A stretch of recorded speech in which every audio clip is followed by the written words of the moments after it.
चिंता इतनी करो कि काम हो जाए, इतनी नहीं कि ज़िंदगी तमाम हो जाए। दुनिया में हर इंसान अलग है, इसलिए जो जैसा है उसे वैसा ही स्वीकार करना सीखें। आप ज़िंदगी में कितनी भी बड़ी कार में घूम लो, लेकिन आखिर में तो आपको बांस की बनी अर्थी पर ही जाना पड़ेगा। यही जीवन का कड़वा सत्य है। हर किसी के अंदर अपनी ताकत और अपनी कमजोरी होती है। मछली जंगल में नहीं दौड़ सकती और शेर पानी में राजा नहीं बन सकता। इसलिए अहमियत सभी को देनी चाहिए।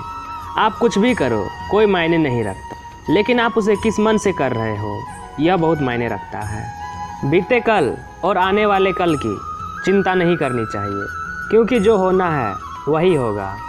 जो होता है अच्छा ही होता है, इसलिए वर्तमान का आनंद लो। संसार में दान जैसी कोई संपत्ति नहीं, लालच जैसा कोई रोग नहीं, अच्छे स्वभाव जैसा कोई आभूषण नहीं और मन शांति जैसा कोई सुख नहीं। जिंदगी में कभी भी उदास मत होना, कभी भी नाराज नहीं होना। यह जिंदगी एक संघर्ष सी चलती रहेगी, बस तुम अपना जीने का अंदाज ना खोना। जीवन में कभी भी किसी से अपनी तुलना मत कीजिए। आप जैसे हैं सर्वश्रेष्ठ हैं। आत्ममंथन करके स्वयं को पहचानो, क्योंकि जब स्वयं को पहचानोगे तभी क्षमता का आकलन कर पाओगे। मनुष्य को ज्ञान रूपी तलवार से अज्ञान को काट कर अलग कर देना चाहिए। जब व्यक्ति अपना क्षमता का आकलन कर लेता है तभी उसका उद्धार हो पाता है।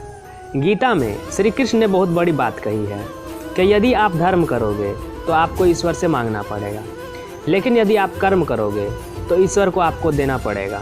सही कर्म वो नहीं जिसके परिणाम हमेशा सही हो, अपितु सही कर्म वह है जिसका उद्देश्य कभी गलत ना हो।